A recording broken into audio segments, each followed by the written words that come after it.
Now, in order to get value from reading the book of Revelation, you have to understand the timeline. If you don't understand the timeline of the book of Revelation, none of it will really make sense or connect. If you think it's just a bunch of stories pulled out of thin air, or John just made some things up, pulling this from the Old Testament and that from the Old Testament and make the story up, you're not going to understand it. You have to understand this is prophecy, and I'm going to show you the timeline in the two-part series so you can understand where we are, or where we were, where we are, and where we're going, and really take into context the full measure of the book of Revelation so you can get value from reading it. If you don't understand the timeline, it won't make sense. So this is what we're going to do in this two-part series, is understand the timing of the book of Revelation. So let's go. Okay, so first we have the timeline, and we're going to go up to Jesus, and then we're going to do part two after that. But we know about Adam and Eve, and we see that Adam and Eve was created by God in the Garden of Eden, and then earth began to multiply. Then after that, we see that during Genesis 6, the fallen angels came down and breeded with humans, created these race of giants that became so violent, the earth became violent, and it was very sinful. And God called Noah, his wife,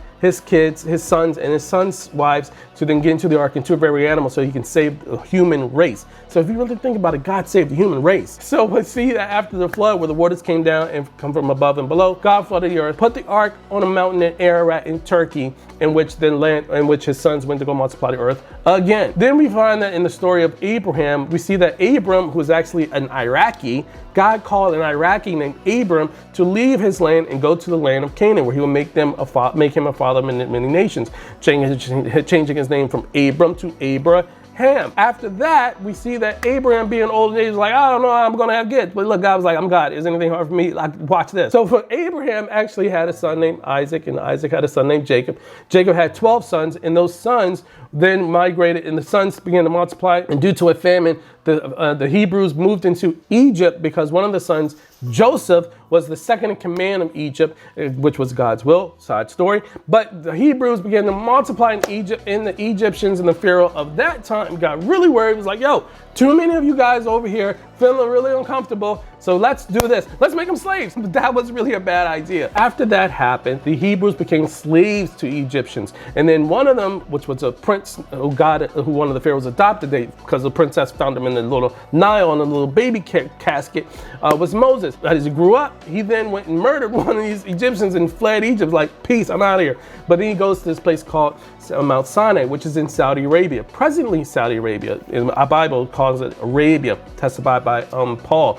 But anyway, God calls him up to the burning bush, in which we get into the story of Exodus, where we find that Moses is called by God to go back to Egypt, tell Pharaoh, let my people go or it's on. So we're going to do 10 signs and let the people go. Then the people left out of Egypt. Moses led the people out of Egypt, following God through a pillar of cloud in the day and a pillar of fire by night, going through the Red Sea, led him back to Saudi Arabia and back to the land of Canaan. And that's where we get the Exodus story. But here's the most important thing of all about the Exodus story, is that we see that when Moses went back to Mount Sinai to worship God and bring 2 million Hebrews back with him, God himself created the 10 Commandments, and God told Moses to put the 10 Commandments in this contraption called the Ark of the Covenant. The Ark of the Covenant is covered in pure gold with 2 cherubs overlooking what also called the mercy seat. And inside that mercy seat, there's the 10 Commandments. And this is what you might call the throne of David that Jesus, when he returns, will sit on. Then God told him to make this place called the Tabernacle. The Tabernacle will be a center place for all the Hebrews to center around, and which will be a place where they will worship God. And it will be led by the priest, or the high priest, which is Aaron, and who was his brother, and Aaron and the Levites would then do these rituals and priestly duties, and you have this place where it's called the holy place and the Holy of Holies, and you will see these rituals of the sacrifice, and the blood would go on the altar, in which God would pass his mercy over the people of Israel, and then put his wrath on the animal to take the wrath, basically foreshadowing Jesus Christ, as Jesus Christ took the sins of mankind and passed his mercy and salvation onto us, redeeming us, but putting his wrath and his judgment on Jesus, and then Jesus being the sacrificial lamb for our sins. So then we have the story where they go into the era of judges. So they're having these citizens become judges and rulers over Israel, but then they're like, we want a king. All these nations around here have kings. Why can't we have a king? So then God raised up a person named Saul, and then we have Israel becoming a monarchy. But Saul was like, I'm getting to this witchcraft thing. I'm going to check this witch and see, look, I need to know what to do. I'm so worried. I start doing things I'm supposed to do, which is actually supposed to be for the priest to do, but hey, I'm God's anointed one, I'm going to do it anyway. So God took that crown away from him, gave it to David. David, remember the story, killed Goliath, and then later David becomes king of Israel. So he's saying that now we're in the era where Israel is a monarchy. We see that David has a name Solomon. Solomon is the wisest one. No one will ever be wiser than him before or after him. He had more than anybody could ever have. But then we see that Ark of the Covenant that I told you about, Solomon is led by God to then create a temple. And in this temple, which is called the first temple, they put this Ark of the Covenant in that temple. Now, this is the thing that's going to come later on in the book of Revelation, but this is why I want you to know the inception of it, that this temple is the first temple where the Ark of the Covenant goes in, same priestly duties, same ritual, same sacrificial lamb, and then we see the blood covering the sins of Israel, same thing, but this is a place where God can dwell in the whole world, comes here. Even, I believe, one from Ethiopia goes there, Queen of Sheba, or Ethiopia goes there, and to see and marvel and to inquire of Solomon's wisdom, and she's just astounded by something she's never seen in all her days. First temple is just covered in gold at no expense or spare. It is the best of the best.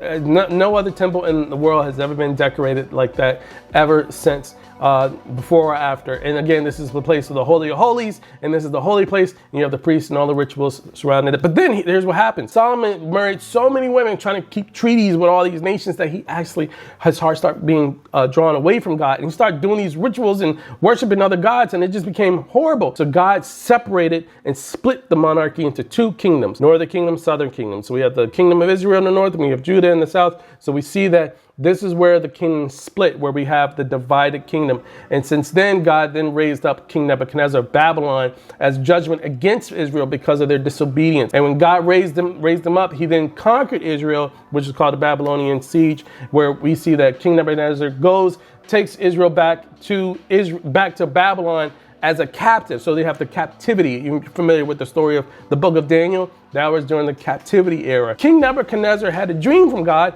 which he didn't understand. And one of these Hebrews that he took captive, named Daniel, could interpret the dream. So King Nebuchadnezzar saw a statue of a head of gold, silver, waist, bronze, legs of iron, and feet of iron and clay. And Daniel is like, look, if someone don't tell me this, they're going to execute it. And Daniel was like, oh, I spare their lives. The God of Israel can interpret this dream. And he tells him, hey, look, King Nebuchadnezzar, that head you saw is the kingdom of Babylon. And all the other elements, all the kingdoms are going to take over the subsequent kingdoms after that. So he goes on to say, the kingdom of gold is the kingdom of Babylon, which will be conquered by the kingdom of silver, which is interpreted to be the Medes and Persians, or the Persian Empire. The Persian Empire will be conquered by the Greeks, led by Alexander the Great. But Alexander the Great, representing the bronze waist, will be killed, and his kingdom will split into 4 kingdoms, which will become 2 kingdoms, which will become 1 kingdom, which we call the Roman Empire. The Roman Empire is where we go into the story of Jesus, because remember, Jesus is the one that came into the era of the Roman Empire. He didn't come into those other eras. He came into the Roman Empire. Now, what we find about Jesus' birth is so important to understand when it comes to prophecy. And this is what you got to take away, folks. Prophecy can happen in any order God sees fit. It doesn't have to happen in the order you say. It happens in the order God says. And this is what I mean. In Matthew 2, the prophecy related to when Jesus was born, you have Jeremiah's prophecy that he said first. That prophecy actually was fulfilled last. What Hosea said second happened second. But when Micaiah, one of the last books of the Old Testament, what he prophesied happened first. So you can see that prophecy can happen in any order and see fits. In fact, if you think about all the prophecies related to Messiah, they didn't happen in order. They were all over the place. So that's the most important thing. But we see Jesus enters into the story. The Messiah comes in the era of the Roman Empire. He starts his ministry at 30. He's condemned. He's crucified. He dies. He resurrects. And the judgment that Jesus set towards Israel caused the Roman Empire to take the temple treasure from the second temple, because Jesus judged Israel for them not knowing the time they were in. And so Jesus condemned them. He judged them for them not knowing that the Messiah was in their midst. And so he said, behold, your house is left desolate. And that second temple that was built was destroyed by the Romans. No stone was left on there, just as Jesus said. And it wasn't. You can even see the smoke soot from the Romans burning this place and throwing those boulders over the edge. And then we find that the Jews then scattered across the world, and they went into exile everywhere, including John, one of the disciples, not John the Baptist, John, one of the disciples, who was exiled to Patmos. And that's where we will stop. So you can see the timeline from Genesis to when John was exiled to Patmos, and we then start the book of Revelation. So I covered it from beginning to end. I hope I covered it from beginning to middle. So I really hope since then you give me a thumbs up. Thanks for watching. Don't lose hope. And remember, Jesus is coming.